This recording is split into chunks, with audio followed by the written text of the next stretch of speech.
And I went into a bit of a funk and depression, and I threw my arms up and I said, God, I don't know what the hell you want from me in my life anymore. I have reached the end of my ego's capacity to create and manifest my life. Like, I need some help. You talk to me, like, show me. That's when I heard Walk the Camino. I feel this calling, and I'm sitting with my best friend who was also broke, okay? And my best friend was a very cool guy, a guy called Roger. We were sitting down in Culver City, and I'm telling him about my calling to do the Camino. The Camino, I need to walk the Camino. The Camino is a 900-kilometer trek through northern Spain. People like Dante, Chaucer, St. Francis of Assisi have walked this trek. It's on a vortex line. A vortex line is a line of energy. It said when a human being comes in contact with this vortex line of energy, they have them in Sedona and Machu Picchu, and Is Jerusalem and Mount Shasta, different parts of the world. It has an awakening effect on one's consciousness, a healing effect in one's nervous system. And so I heard about the Camino, 900 kilometers. It takes 4 to 6 weeks to walk. It's intense. Anything can happen. Shirley MacLaine wrote this book about it. I'm like, I need to do this. So I'm telling my best friend, I feel this calling. I feel this calling. And I'm going to do it. And I've said yes, but I don't know how I'm going to do it. All of a sudden, I see this guy. And this is how faith works. This is how, when you're following your soul, the universe supports you. The challenge is many of us don't really listen to our soul. We all receive guidance. Do this, do that, call that person. We receive this deeper intuition, but because our intuition often doesn't fit the logical linear sense of our minds, it doesn't fit our sort of preconceived idea. We often question it. We doubt it. The mind gets in the way, wanting to question and understand and make sense of it, because this is the ego strategy of control. If I can understand it, then I can control it. And if I can be in control, then I won't be in the unknown. Then I won't get hurt. Then I'm going to be safe. It's a way to mitigate risk. And so we end up disconnecting ourselves from the deep knowing and intuitive capacity of our own souls. And then we block our own flow. And so I'm telling my friend about the Camino. This guy looks under the table, man, writes something, pushes a piece of paper across the table. I'm like, what's that? I look at the paper. It's a $5,000 check to me. Now, in 2001, that was a ton of money. Okay, at least for me. Well, hold on, just for clarity, this is not Roger that writes the $5,000 check. This is Roger, your friend, who you thought also was broke. Was broke. We were both broke together. Okay. This guy wore the same shoes for 5 years. Holes in his socks. So Roger is now writing this check. I'm like, the hell's this? He goes, it's for you. I'm like, huh? Then he goes back, writes another check, pushes it across the table. Another $5,000. $10,000 for me? You might as well have given me $1 million. Literally, it was so much money. I was living off like $2 a day. And so I'm shocked. And I say to him, what is this? Is this a loan? What is this for? What is it? He goes, this is not a loan. He says, this is not even from me. I said, what do you mean? He said, consider this a gift from the universe. He said, I work for a company, a tech company. This was when the tech boom was happening. Yeah. Stocks went bonkers, right?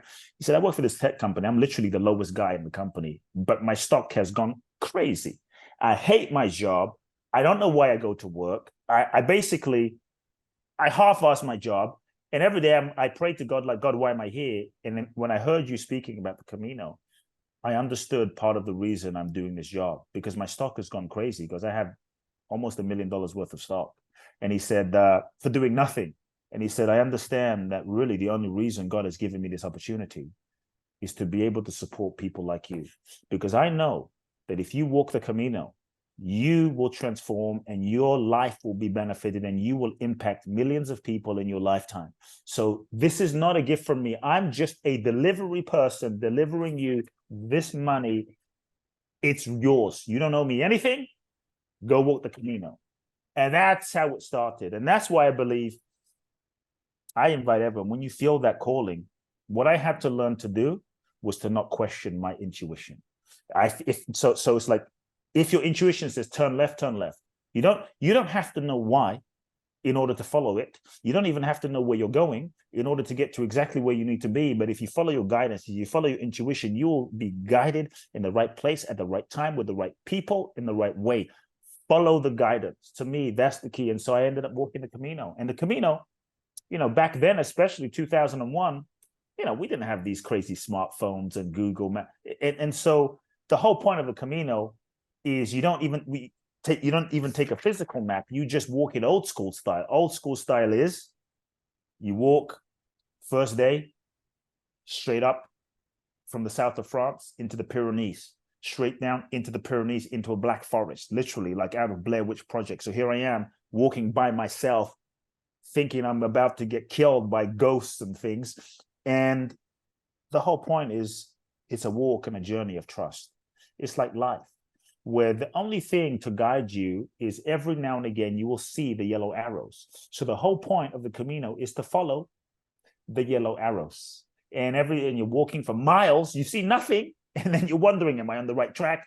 Did I take a wrong turn? And then there's a yellow arrow. And so you're constantly looking for the clues. And it's like kind of like a metaphor for life, you know, follow the yellow arrows. And so took me 28 days of following the yellow arrows and meditating and walking and just communing with nature, just trying to get in touch with my soul, listen to my soul, and listen to my inner guidance. And that was, and I could tell more stories of the Camino. No, that's great.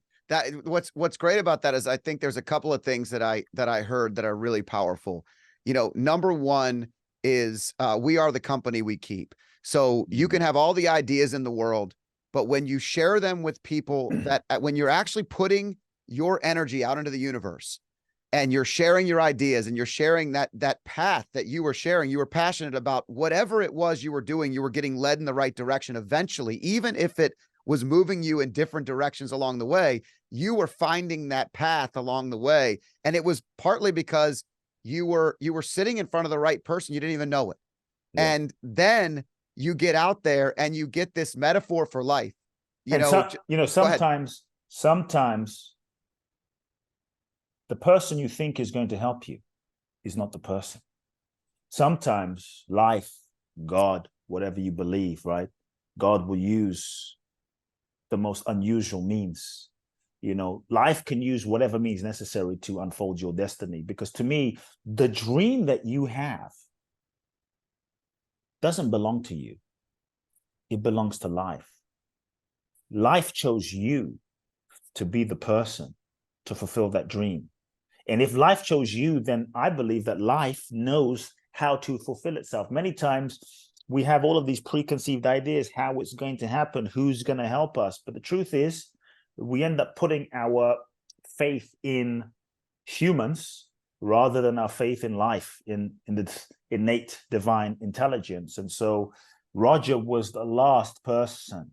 When I say last, I mean, but if anything, I thought he would ask me for money, and I didn't have money. We were broke together, you know. We would so hang out. And so Roger was the last person, I thought. And that was like God saying, you see, you know, don't put limitations on life. You just don't know. And so I think we have to be open and available to life. Life knows what to do. Life knows how to do it. Now, the energy, the energy from the Camino led you to India, where I believe you had a near-death experience that also led you, and potentially, or maybe there's some story that happened in India that was something that was prolific to you that allowed you to see the world. Yeah, I met a man. Okay. I met a very special guy, and it's amazing. You talk about associations. Sometimes strangers can touch you in ways, you know, that like I met a guy who I've never seen ever again, but I think of him every day. And many times we think to ourselves, can I make a difference? Can I make a difference in people's lives? And I just want people to know, just by you showing up every day, maybe it's a smile, maybe it's a kindness, maybe it's a phone call, maybe it's a text, maybe it's a helping someone with the groceries, maybe it's a conversation that you take to counsel someone. You might not think you're making a difference, but you are. And I had a conversation with a guy in the Camino that he doesn't know he's still impacting my life. 20 years later, he is in my thoughts and heart almost daily, and the impact he had on my life. Because I met this guy. He's the one that said, go to India. I met this guy. I was hell-bent on walking the Camino myself. Okay, I'm like, I'm going to walk myself. I'm going to take minimal backpack. I'm going to be like enlightened and have no attachments, you know, show how spiritual I am. And I met this guy. I was walking myself for like 18 days. And I met this guy. I walked into this monastery where we were going to sleep on the floor, basically. And this guy was, you know, drinking and eating and laughing. I'm like, oh, I just want to be quiet. I want to be meditating. And this guy was want to stop. This is the type of guy who would say all the shit that we were all thinking, but nobody would say. Yeah. And I wanted to avoid him, but he wouldn't let me be by myself. So he kept harassing me. And he said, tomorrow, you and I are walking together. I'm like, hell no. He's like, hell yes. And he wouldn't leave me alone. And so I woke up early that next morning to try to escape. And there he was with his backpack waiting. And so his name was Francisco. And we began walking together. And this was one of the hardest treks of the Camino, where you go straight up, very high elevation. And every 20 minutes, he would stop. He had this huge backpack, right? I had this tiny backpack. He had a backpack that was massive, almost as big as, you know, half my size, full of stuff. And he kept stopping every 20 minutes, and he would talk to somebody. Hey, you know, hey Dave, hey Scott, hey Susie. And he would talk to you, and he would get to know you. And then he would take something out of his backpack and give you a gift. And you'd be very touched. And then we'd stop another 20 minutes, and the whole thing would after about 5 of these stops, I looked at him and I said, Francisco, what the hell are we doing? We're never going to make it to the end of the day. Come on, like, we need to go. You keep stopping. Like, let's get to the end. And he laughed and he said, there is no end. The journey is the destination. And then we started talking a bit. We sat down and I said, how many times have you, like I said to him, why the hell do you have a backpack that's so big? The whole point of the Camino is to like let go of your attachments. And he said, I've walked the Camino 7 times. It's like, whoa, 7? He goes, this is my 8th time walking. But this time, I'm not walking for myself. I'm walking for everybody else. I'm here to be of service to those on the Camino. I said, okay. And he said, yes, my backpack is big. But he said to me, Kute, nothing in my backpack is for me. My intention by the end of the Camino is to make sure that everything in this backpack is given away and that this backpack is empty. And I understood what he was telling me. You know, it's like, wow, it's just like life, you know, a heart, life, giving away.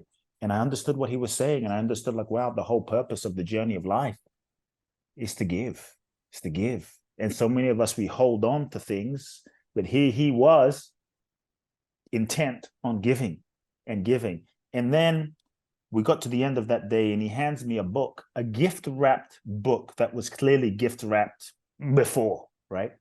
And he says, I know we're going to part ways now, but open this gift on the last day of the Camino. I said, okay.